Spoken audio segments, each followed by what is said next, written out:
Hey you guys, I'm gonna move very quickly because I don't have a lot of time, like literally for real, because I have to like leave kind of now.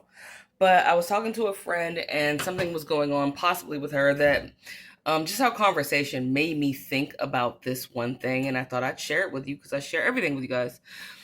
Sometimes a narcissist will send you important mail, not for you, but mail that's for them when you try to go or when you do go no contact, because they know that it's either something that you would benefit from, or they know that you would get excited because you're probably more than likely going to do the good deed of getting that mail to them, and that is to force you to break no contact. So what my ex did was, when I began going no contact, because I didn't just like I did cold turkey it when I finally made that decision. Like I was like, permanently, I'm never talking to this fool again. But sometimes you don't get there very fast, and I didn't get there very fast. So when I was sort of like slowing down on contact, excuse me, um and he was having sex, probably still is, I don't know, I don't care, with the really old lady up the block. She happened to need an aide, right? And the company that sent her aides, um they listed her apparently as like a difficult patient to work with, and a lot of these aides were like black gay guys that kept quitting because she kept trying to fuck them, or she was fucking them, and they got tired of her, right? She met the right one when she met my ex, because he's a dirty piece of shit and he will totally just do whatever for whatever, as long as some money is dropped on his lap or whatever, or on his ass cheeks, in between them, whatever. So um the company that she got AIDS through, she had a internal connect, which then she called to get him hired as her aide, even though she failed to mention to that company that he was already living with her and that he was just someone that she was like having sex with. But she wanted him to get paid so that he could also pay her rent, or pay her, and she has a condo, but like pay her something, right? Rent on his behalf, or buy whatever. And so she got him a job as her aide, right? Even though they were just sex partners or whatever, and roommates. But that job wanted to send him a ID, like a ID, like a tag, to like for the job, and a T-shirt that had the company logo or whatever on it, because he's supposed to wear it while he's working. And where did he have it sent? Even though he didn't live with me anymore, he had it sent to my home. He had it sent to my home because he knew that not only do we share a child together, but that would mean that, yeah, maybe you can buy diapers or formula or clothes for our little child, right? Of course, he never did. He never bought anything. He bought diapers once for her, and that was after me asking for them for 6 months. And some whore probably gave him the money for that.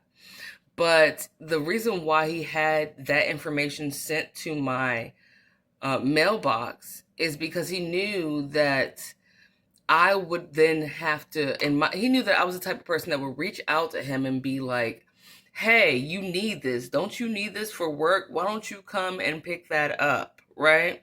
Which I did. And he didn't even want to come get it the day that I called him and said that it was there, even though it's for work, which is important to support our daughter, right? And yourself, right? It was like, oh, I mean, whatever, like, whatever. Why did you intentionally send that to me? It was to make me have to not only hopefully feel bad that he chose not to get a real job or a job at all when he was with me, but now that I'm away from you, I'm doing all these great things. That's what he wanted me to believe, even though he's still some trash, right? Not only do I want to rub that in your face by having my work ID come and my work t-shirt come to your mailbox, but I want you to have to talk to me, because you're gonna want to get this to me so that I can like work, right?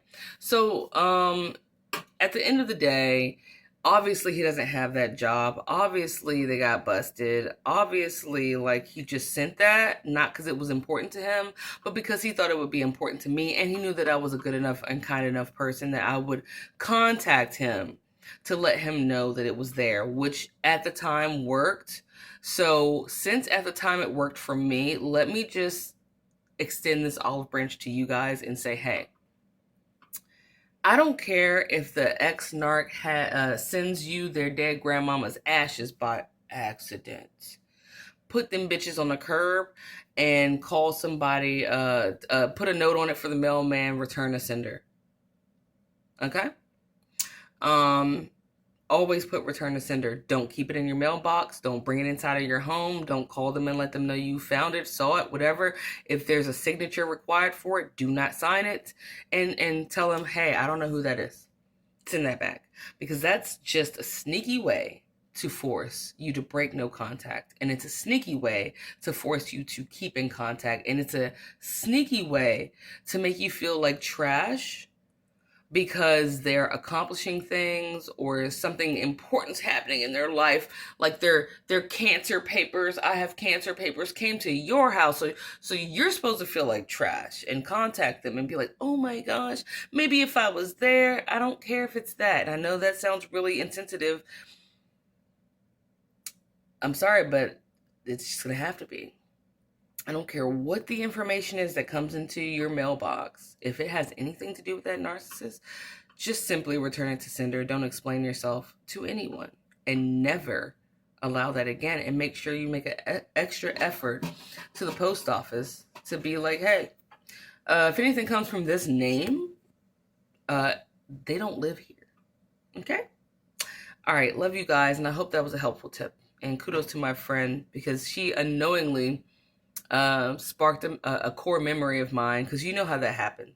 Sometimes after narc abuse, you just stuff things in the back of your mind and you think you forgot about them until something like really simple happens and you'll be like, oh, like that time. And then you'll remember and then you have to like deal with it.